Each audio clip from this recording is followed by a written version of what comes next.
Hello, I'm Dave Fisher. I'm one of the partners at the firm of C3 Partners.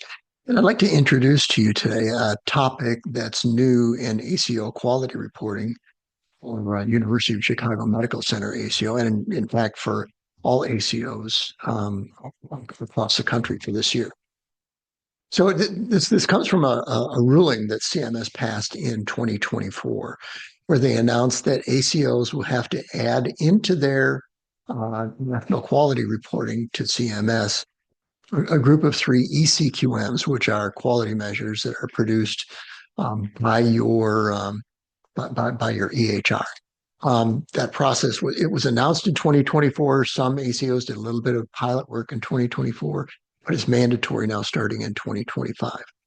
Now, what's new about these is an awful lot of things. It's really going to require clinics who are members of ACOs to use some technologies that are relatively new in their EHR. There's going to be some new processes for transmitting and providing data to the ACO. And there's going to be a new type of data file. So we're going to talk about that a little bit in this video and the couple of videos that follow it.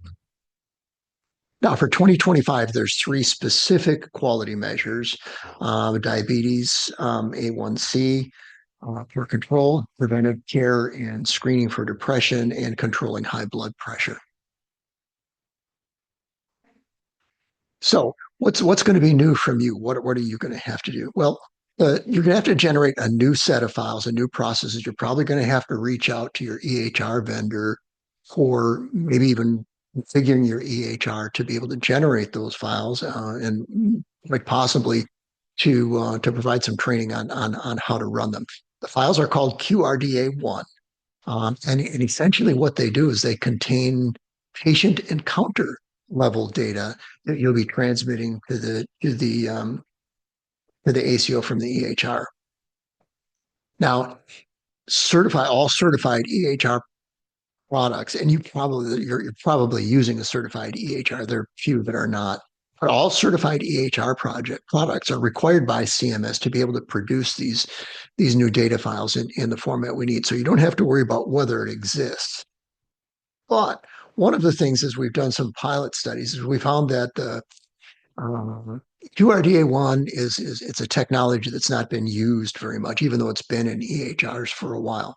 So we found that sometimes it can be hard to find an appropriate person at your EHR vendor. The customer support staff may not know how to generate these QRDA-Is. So give yourself a little bit of time in connecting up with them and make sure that you're as clear as you possibly can be in explaining to them what you're going to need to keep you from having to go through multiple steps.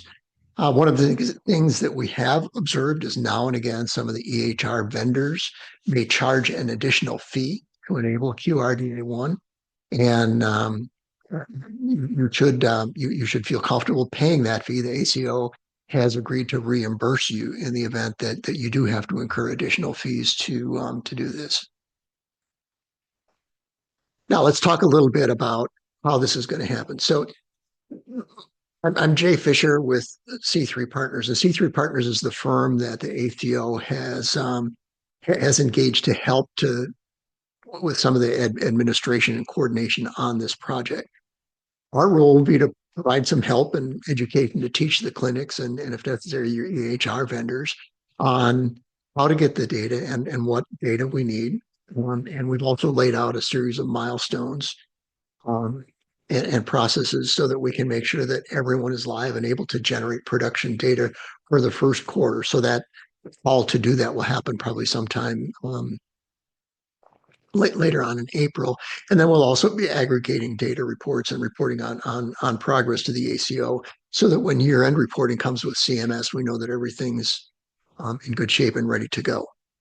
Now, in terms of progress reporting, we've laid out about three different things. We've laid out a couple of steps that we think will help clarify what needs to happen. So the first step for each clinic, once we've had our conversation, is talk to your vendor. Coordinate the vendor, look for training and education, and maybe even there might be some configuration necessary in your EHR to be able to generate the three quality measures we need via QRDA-I. Once you've gotten that, create a set of files. And a QRDA-I probably is going to be a set of files, probably going to be a large number of files.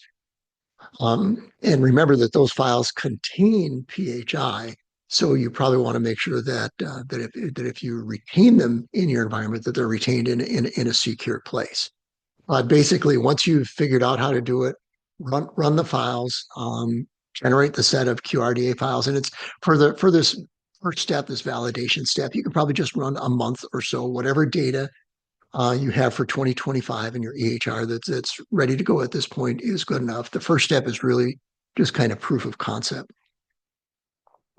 Once you've been able to prove to yourselves that you can run the data, then reach out, contact me or C3 Partners, and there's a link on the website associated with this video, or you should have already received an email from me.